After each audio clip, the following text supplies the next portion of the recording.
climate change is a state of global crisis, there's a shared need for all of us to collectively provide leadership in terms of reducing our carbon emission. There's a shared responsibility on all countries to provide the leadership that we do need to be concerned about the most vulnerable in our global society.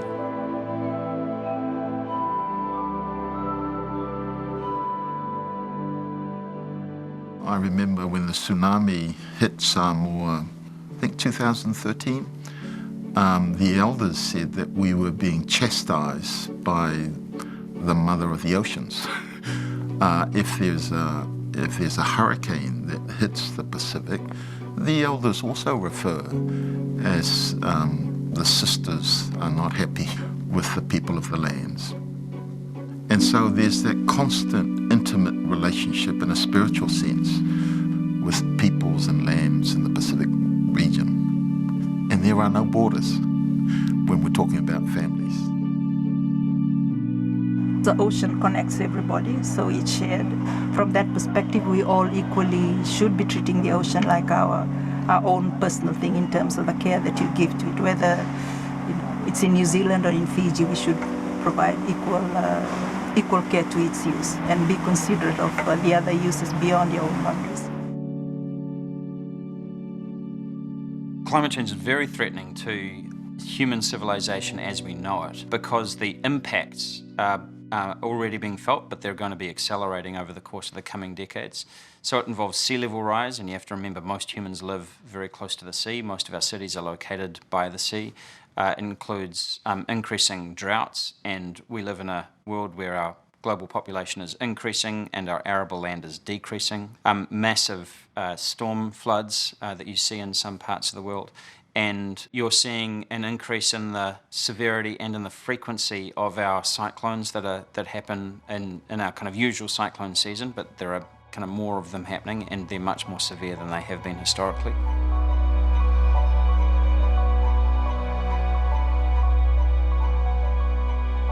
Well, the problem is that humans have been releasing greenhouse gases into the atmosphere over the last 150 years or so, and the major one is carbon dioxide. The carbon dioxide molecules that we do create when we burn the fossil fuels, they live in the atmosphere, and it lives there for hundreds, if not thousands of years. If you take an apple, then the skin of the apple is equivalent to the thickness of the atmosphere. And so what happens as these greenhouse gases build up, then the heat from the sun reflects off the planet's surface, and some of it goes back into space. Some of it is here to keep us on a warm temperature. But as the greenhouse gases increase, then they reduce the amount of heat that is reflected, and therefore the planet is warming. Scorching temperatures that have reached 30 and above. All areas in the North Island can also expect scorching temperatures. Smashed December records. That's New Zealand's hottest day in 7 years. Sweltering in record-breaking temperatures. And it's only going to get hotter. As the temperature warms, then it impacts on sea level rise, it impacts on weather patterns, on dry periods, on floods, and so there are major repercussions for not only mankind but for biodiversity as a result of human influence on the climate.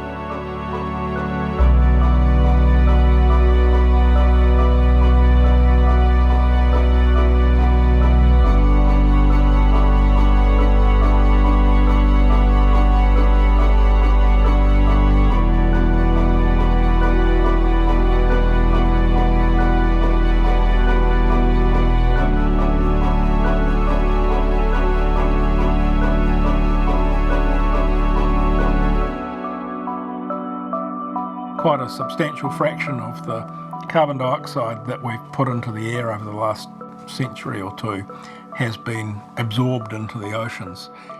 The main worry in the Pacific Ocean or in the tropical oceans generally is that tropical cyclones get their energy from the warmth of the surface water in the ocean. So as we put more carbon dioxide and other greenhouse gases into the air, that raises the temperature of the air, raises the temperature of the ocean, allows more water vapour to get into the air, and water vapour itself is a really strong greenhouse gas, so it warms the air even more. And so those processes lead to tropical cyclones becoming stronger as you warm up the climate.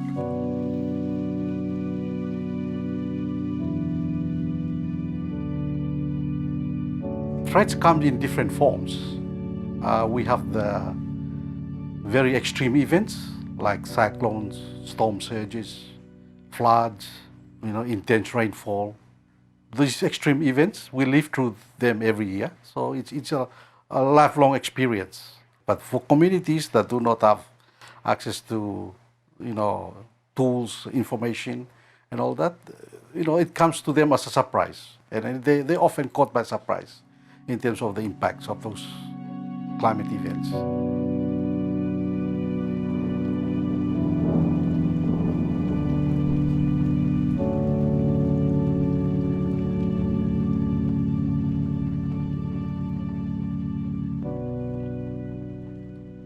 The biggest ever cyclone to hit Fiji ploughed across the island nation. At its centre, 220-kilometre hurricane force winds and heavy rain. To be a long road to recovery, and no part of Fiji has been left unscarred.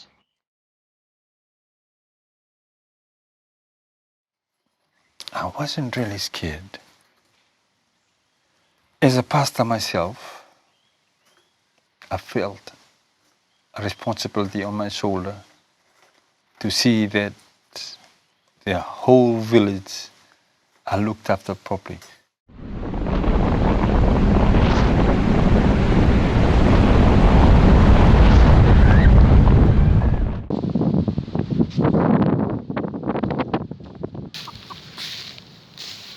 On the 20th of February, at about 6 o'clock in the morning, Category 3, and then all of a sudden we went up to Category 4, Category 5.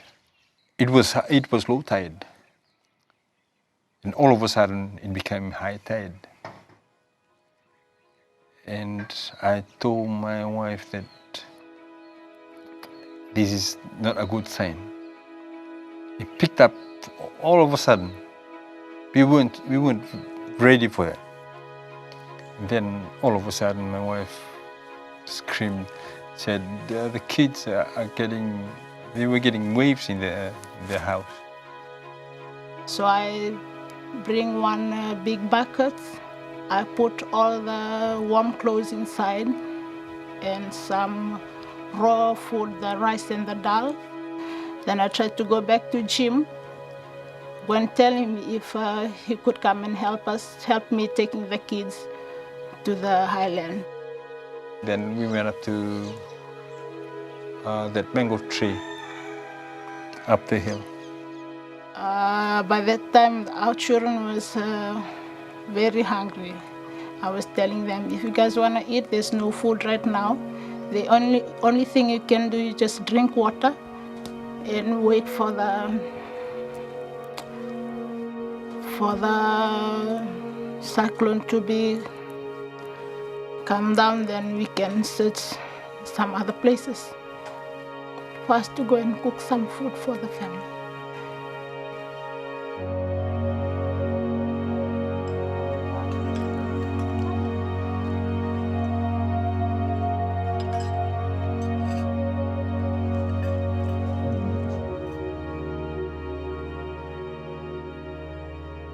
About 2 o'clock we came down. I cooked the rice and the dal, and we called the children down, and he went to look for the other villagers member. He saw them on the other side of the village. They was all alive in there, and we took them down. We came and shared those foods. We had a small church service. I told the elders, say a prayer, a thanksgiving, that we are all alive. Early in the morning when we woke up, we saw the concrete was scattered all over the village from the houses. All the houses are gone. And we realized that how much we've lost.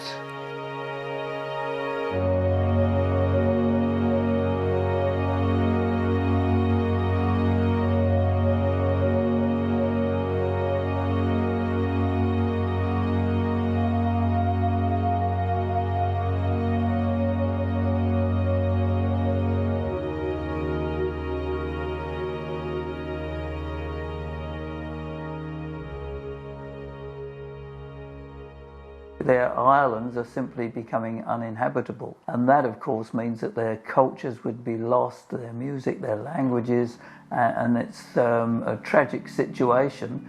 And that's why the SIDS in particular are really strongly pushing to keep the greenhouse gas temperature rising no more than 1.5 degrees. All of the carbon dioxide that's in the atmosphere, much of it has actually been absorbed by the oceans, creating sea level rise, because not only as water gets warmer it expands, but also some of the ice on land in Greenland, Antarctic is melting. So slowly the sea levels are rising by about 3 millimeters, 4 millimeters a year. And the predictions are that by the end of this century it could be 60 centimeters, even more, of sea level rise, which is a major impact for coastal communities and such like. Pacific Islands are very diverse. You have big islands with mountains like here in Fiji, but you have also low-lying atolls. So each country and each island will have different impact. The main impact that will affect everyone is the sea level rise. That will affect all the coastal infrastructure in the different countries, and in the low-lying atolls will also affect the water resources, so people will not have enough fresh water to drink because it will be contaminated by salted water.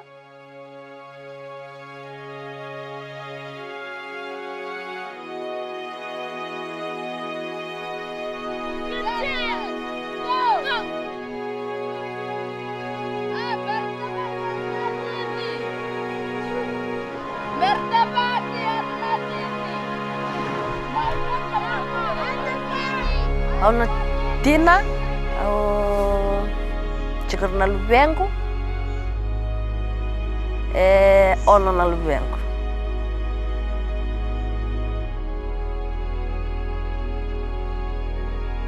Nunggu yada mai, nangono yada mai kina lesu mai na secondary school lola kamai mamai cikam batiki, lebsar na Bisau, Bisau na nanti chico.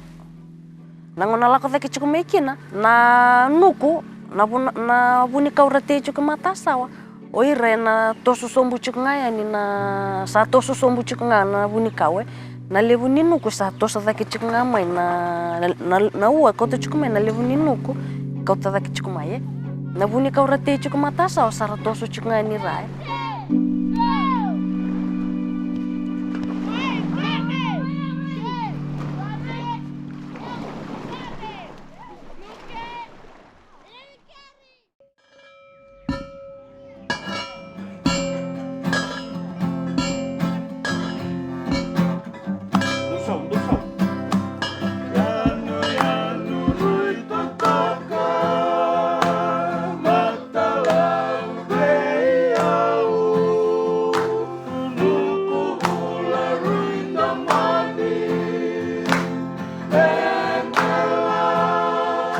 This is my village, Yabo village. I'm from this island. This is Batiki Island. I'm born in Batiki. I grew up in Batiki. I start schooling in Batiki. Then I go out for a secondary school in Sula. The rising of the sea level is very true. Before, the way we stand, we have to, the land was around there before. Yeah. When we was young, when I was a small boy, schooling here, there's a coconut tree down here. That is one. The next one is the feast, the Fijian style, the Fijian calendar. We have the feast in each month. We have to catch the fish here during this month. Nowadays, we cannot find. It is lost.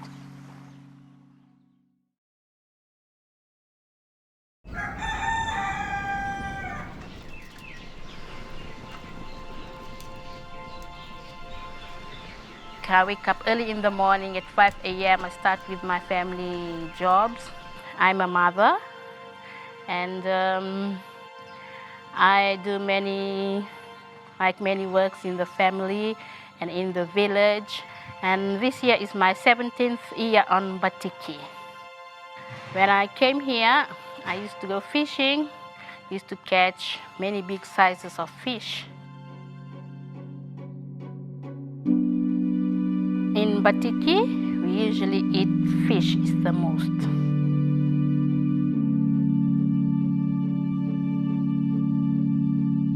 Sea level rise, of course, with the rising sea temperatures. I think the chemical composition of coral reefs are changing. They are dying. The systems on which we depend for healthy fish stocks. And the majority of the Fijian population, not the majority, all the Fijian population is actually dependent on the inshore coastal track, which is a track between the offshore reefs and the coastal area. That's where we get all our food from.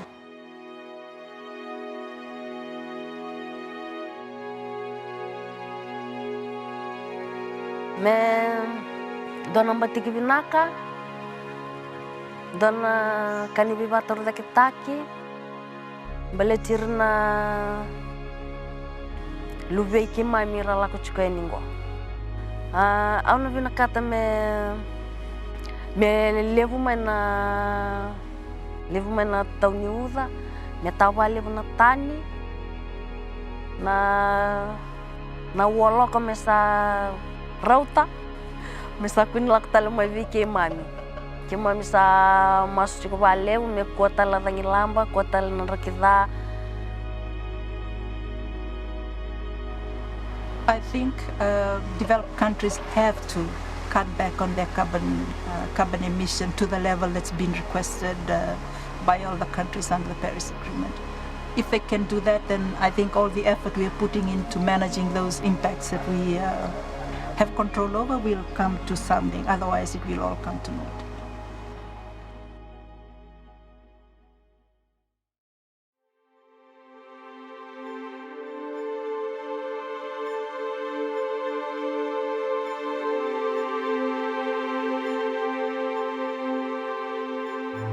The Paris Agreement's still pretty new. It was December 2015 it was agreed, and it was a really historic agreement. Hugely important because it's catalysed a lot of action on the ground to start tackling climate change. The Paris Agreement, although it isn't a perfect agreement, sent a massive signal to governments and to the private sector saying, you know, we have finally, after 23 years of negotiations, decided that we are going to make an effort to reduce greenhouse gases. It's also really important because it has that temperature target in it, you know, much less than 2 degrees and aiming for 1.5. And so domestically, that kind of creates a context for all of our own domestic policies to say, well, are we acting consistently with those goals? The net zero economy by the year 2050 is the goal that we've set ourselves, which we're currently trying to define through the Zero Carbon Bill. It's been a long process to get to the start of that bill because we're trying to make sure it has broad consensus in New Zealand society and inside Parliament. By setting that long-term target, you can do a kind of back-casting exercise. It's really important to know where you want to head by the middle of the century. The Paris Agreement sets a long-term goal for the world to get to a state of carbon neutrality by the second half of the century. New Zealand is setting its own target consistent with that. Having that long-term goal means you can sort of work out the milestones to get along the way. And that's a much better way of doing it than kind of incrementally thinking ahead a few years at a time. In the year 2050, you know, young people are going to be in the middle of their careers. They're going to have my job and be, you know, ministers of the government, going to be, you know, leading large organisations and so on. And so the younger generation play a critical part in fighting climate change. Our workshop that we currently do across the country is called Tūhono Te Ao. So it's a science expo that incorporates Māori culture, Pacific culture and also the sciences. So that activity is around educating our next generation, our youth, and making them more aware about how climate change can affect our marine biology. We can incorporate new technology and their passion, and hopefully that will spark something in them to become problem solvers. So this next generation needs to hear about it, so then we can support them to solve these problems that are going to be happening in the next few generations. Okay, what should we do to stop climate change? What should we do to stop climate change? Plant more trees. Plant more trees. Naka? Stop pollution. Stop pollution. Another one? Ibara? Use solar instead of generator. Use solar instead of generator. Naka? This is my second year in Batiki, and I'm teaching year 5 and 6. In school, we have to showcase to our parents what we understand about climate change, and they've been here doing speeches, oratory, and we have been showing them pictures about the effects of climate change and what we can do to stop climate change. Bula Batiki is a virgin coconut oil product which is made here on Batiki Island, and the island is certified organic against the Pacific Organic Standard. The standard that they are certified against requires them to not use any chemicals, and they're required to farm in a polycultural way, but their traditional practices here are already that. I'm a non-chemical farm, I'm an organic farm, and the farm around me is all chemical farms. On my farm I'm growing turmeric, ginger, and intercropping with cassava, cocoa, vanilla. Using chemical, it's really bad for the environment because it kills these different microbes, the bugs, and those microbes and bugs, they are beneficial to the plant and to us. I'm an organic farmer because it's a way to protect the land and to fight climate change. These people here, they are definitely low emitters. However, the reason the people here are doing the work they're doing, the reason they are choosing to farm organically, is because they are seeing the real effects of what climate change is doing. And we all, as a human race, have to work together to do something about it.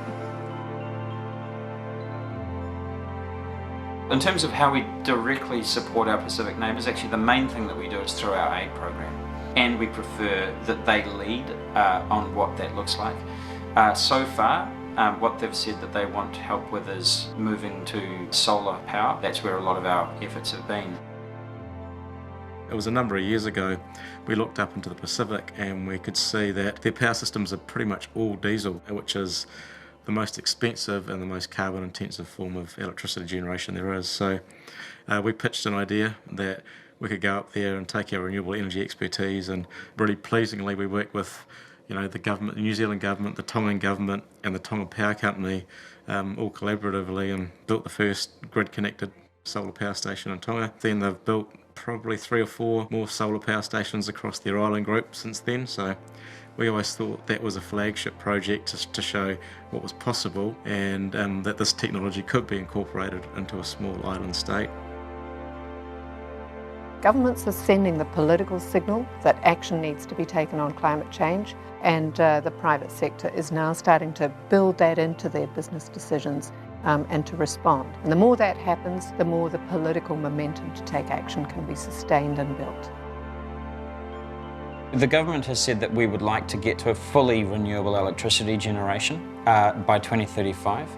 New Zealand's in a pretty good place with that. We generate about 85% of our electricity from renewable sources at the moment. The more renewable energy you produce, the less gas you burn, the less coal you burn, and if you look at the New Zealand power system, over the last decade it has become more and more decarbonised and more renewable. Meridian, along with a number of other companies, have joined the Climate Leaders Coalition, and that just pledges our commitment to helping the government out with its objective of becoming carbon neutral by 2050. It's what we do anyway. We've only ever been a renewable energy company since 1999. We're nearly 20 years into that. As the world has industrialised, we've figured out how to harness forms of energy that we've now found is harmful to the planet. So I think it's actually exciting to turn that on its head and to be part of the solution, which is like to actually be able to produce energy in a carbon neutral way from renewables. In New Zealand, you know, the vast majority of our emissions, the largest single chunk of our emissions comes from our agricultural sector. You know, there are two types of emissions. There's nitrous oxide and then there's methane. Nitrous oxide is a problem for everyone in the sector because a lot of it's driven by fertiliser, but you don't have the kind of methane output, whereas in, say, the dairy sector, methane's a much bigger issue.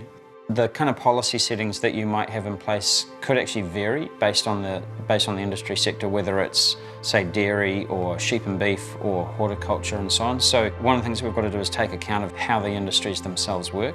But already people are exploring some pretty amazing new technologies. So we're talking a lot these days about something called precision agriculture, and that is where people are using kind of groundwater sensors to determine exactly how much water is already in the ground, which means they're then able to distribute fertiliser and to irrigate based on a zero waste kind of model.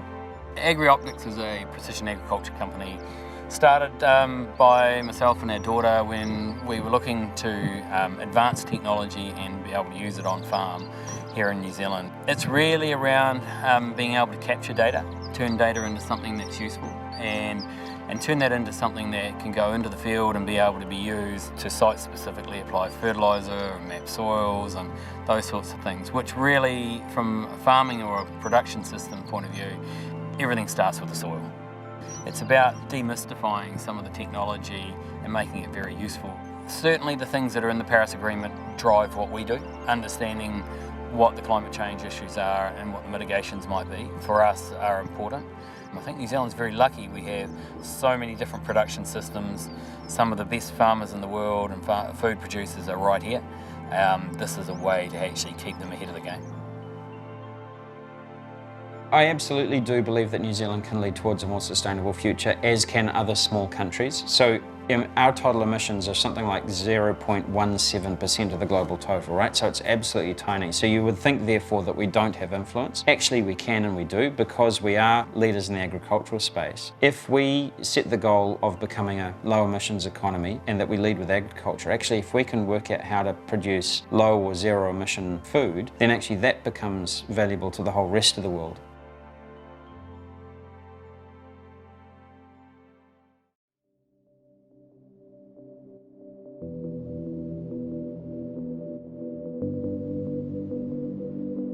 The Pacific collectively contributes about 0.03% to global emissions, and yet they have no control over what is happening in terms of climate change affecting their homelands. What New Zealand has done, though, is to work with the Pacific in recognising their right to land, but then also to send a clear signal to the rest of the world that as small as New Zealand is, hey, we will do our bit by reducing emissions and setting our goals up to 2050. And I think by doing that, we're saying that it doesn't matter whether you're big countries or small islands, all of us have a collective responsibility to do all we can. And so Paris Agreement is so vital because that hopefully holds all of us collectively responsible. I think that leadership is a responsibility that we share, and that the Pacific, when we get together, has a huge voice, as was demonstrated in the Paris Agreement when the Pacific Islands got the 1.5 degree temperature goal in. My hope for New Zealand is that we are one of the leading countries in the global fight against climate change, and that we crack the nut of low emissions agriculture, and that actually what we export is that kind of intellectual property and that skill and that know-how about how people can feed themselves in a resource-constrained and a carbon-constrained world. We're talking about some of the smallest island nations on Earth, located in the largest ocean on Earth. And that ocean has been subjected to some of the greatest forces of change that the human race has experienced in our entire time on this planet.